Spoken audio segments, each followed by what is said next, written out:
May your union, Michael and Lisa, animate the divine in each of you. And may you each help the other to grow in God's likeness. Early and late in our ceremony, we take a moment to say a blessing over the fruit of the vine. As a community, we've come to use this as a symbol for our happiest moments. And of course, there is no moment happier than this. And so I'm going to invite you to hold that as we say the blessing over the fruit of the vine. Baruch atah Adonai Eloheinu melech haolam borei peri hagafen.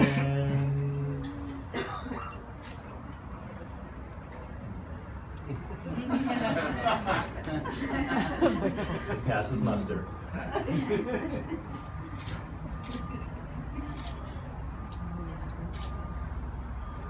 Some of you know that there are auspicious times that we're supposed to try and get married, and others that we try to avoid getting married. For instance, there are no traditional weddings during the 3 weeks between the 17th of Tammuz and the 9th of Av, because that is a time of collective national mourning for the Jewish people, of sadnesses that we've encountered in our history. We also try to avoid getting hitched on holidays, and on Shabbat, and on days where we recite Yizkor, because all of those days distract us from what should be our primary focus. And all of that ensures that our hearts are truly present to the power of a moment like this. Those are the days that we don't get married, but there are other days when we seek to get married. There are 2 lucky days that our tradition encourages. One is on Tuesdays, because on Tuesdays, which is the 3rd day of creation, when God looked at what had been created, God said 2 times, "This is really good." And also on Thursday. Thursdays are a good day to get married, because God looks at all that's been done and says, let's get this thing moving, let's be fruitful and multiply. But another time, a terrific time to get married, is today. We stand at the doorway to the future. Today is the 22nd day of the month of Elul, and some of you might be aware that there is a Jewish holiday right around the corner. Rosh Hashanah is nothing if not about new beginnings. On Rosh Hashanah, we honor our past, we take stock of our present, and we commit to our future. Sounds a lot like a marriage, doesn't it? Imagine for a moment a captain on a ship who's been on a harrowing journey. Life has tossed the little boat up and down, and at times the captain wondered if there was any control of that boat at all. And then, just when the captain needed it most, a harbor like this one presented itself. A place of refuge from the world. A place to feel safe and protected. A place that the captain could relax into a deep peace. Each of you have been the captain of your own ship. And in each other, you've found yourself a terrific harbor. What a privilege that the 2 of you have. That is, to share the gift of being you with someone who appreciates all that you have to offer. The 2 of you have each long since learned that you're not perfect, and you've accepted that about the other as well. And most people in the world hide their deepest insecurities even from their closest friends. But to our beshert, our soulmate, we grant the right to share it all. Because a real soulmate is understanding. Will accept us for our good traits and our bad, and will try to be a better person for us, just as we are trying to be better for them. My hope for each of you, Robin and Michael, is that you, Lisa, Oh, who's Robin? Lisa and Michael, is that you live a life together filled with purpose, and there's no excuse for that, but I will say that I have another wedding later today. Let's try that again. My hope for you, Lisa and Michael, is that you live a life together filled with purpose and meaning, that you'll trust in each other, and in the advice of those who love you, that your hearts will always be guided by healthy intuition and your words by insight. I wish you the blessing of good health and good friends, which you clearly have, and the gifts of perspective and patience. And I pray that as you move from this place into your future, that you'll grow in your friendship, in your commitment, your individual talents, and your shared love. So you've invited your children to stand here with you today, and you've limited these guests to the people who mean the very most to you in this world. The love and support that this congregation feels for you, as I said, is palpable. But we should also mention that there are a couple of loved ones who are not here with us today. They made their mark on this world and upon you. They've moved on to whatever is next. We've got 2 candles burning up here behind me. And I said to one of you before the ceremony, as I lit them inside, there is no way that these candles will stay lit out here.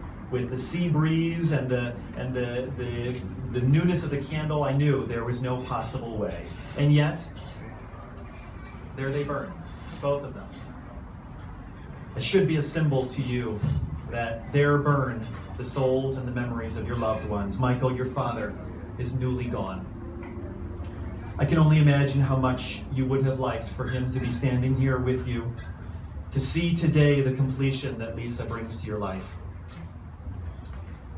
And Lisa, the loss of your mother earlier this summer still stings.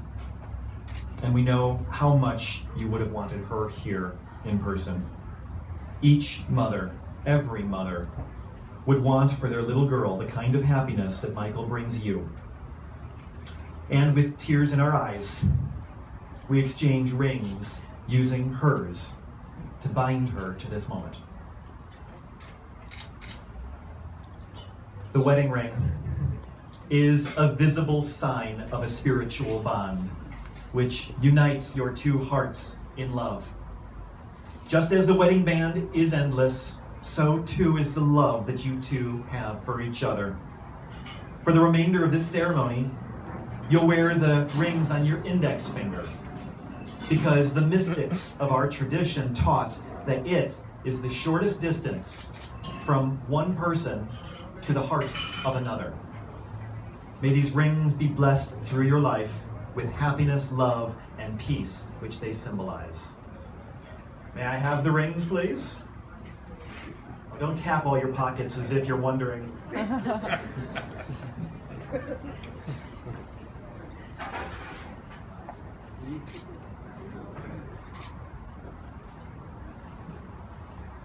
Michael, as you place this ring on Lisa's finger, would you please repeat after me? Behold, I am my beloved's, and my beloved is mine. Wherever you go, I will go, and your people will be my people. Hare at mikudeshet li b'taba'at zo kedat Moshe v'Yisrael. With this ring, all shall know that you are my wife, and I shall always abide with you according to the traditions of Moses and Israel.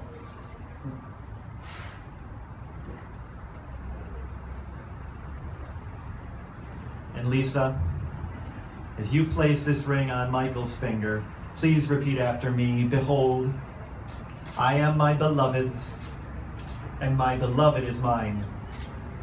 Wherever you go, I will go, and your people will be my people. Hare ata mikudash li betaba'at zo kedat Moshe v'Yisrael. With this ring, all shall know that you are my husband, and I shall always abide by you according to the traditions of Moses and Israel. Baruch, this is me, it's not you. Baruch atah Adonai, mekadesh amo Yisrael al yedei chuppah v'kiddushin. We praise you, Adonai our God, who hallows your people Israel through this sacred rite at the chuppah. We turn now to the tradition of the 7 blessings. Actually,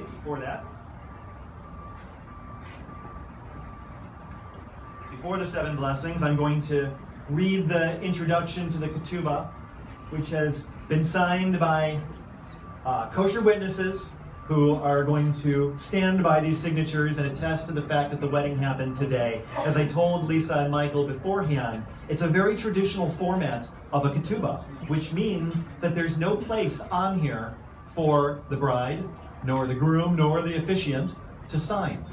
Only 2 witnesses, because it's not me who marries you. And it's not you, by proclaiming that you're married, that makes it so. It is us, the congregation, who've chosen to be here to witness it today, as can be seen by their signatures.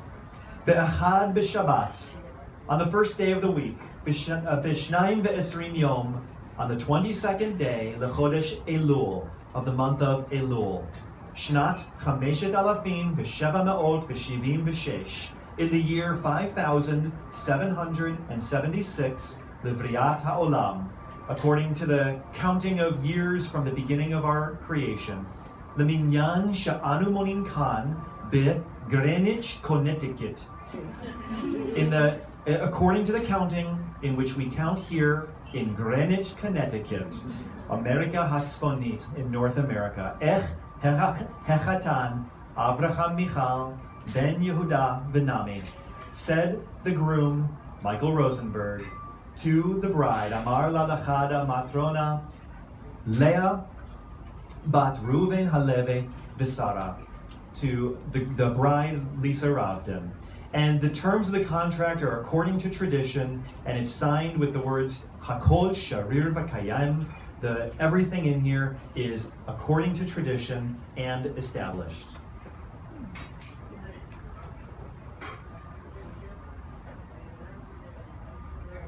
Now we turn to the tradition of 7 blessings. I'd like to ask your children to come forward and to drape this tallis over your shoulders.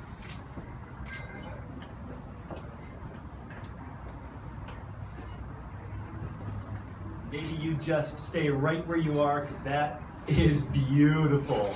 Of course, from where I stand. I don't know about all you back there.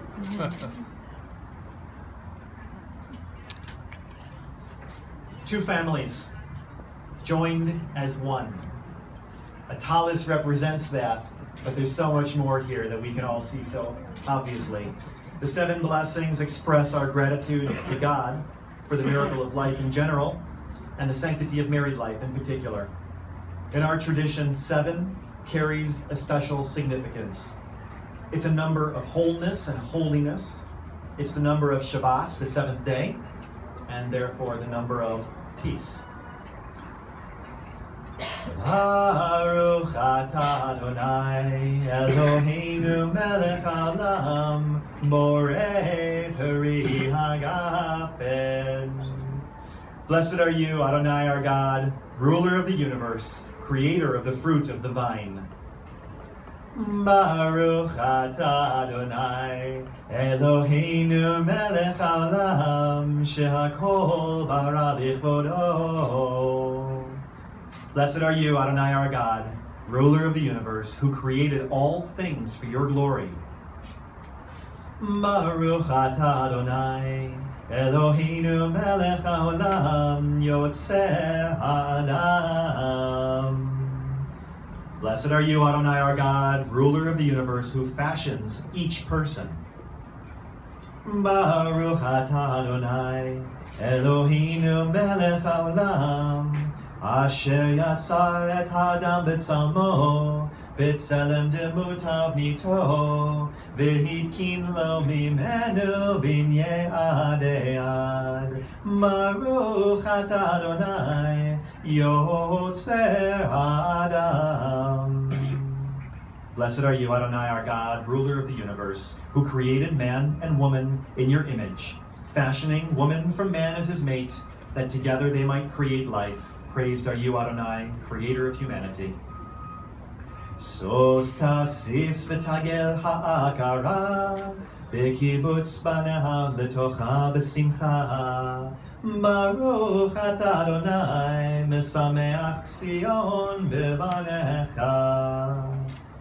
May Israel, once bereft of her children, now delight as they gather together in joy. Blessed are you, Adonai, who causes Zion to rejoice in her children.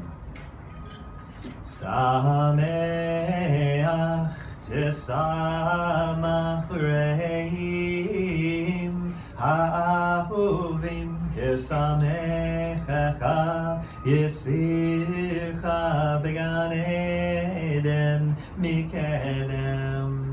Baruch atah Adonai mesameach chatan v'kala.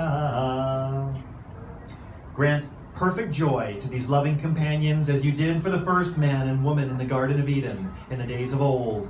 Blessed are you, Adonai, who creates the joy of groom and bride.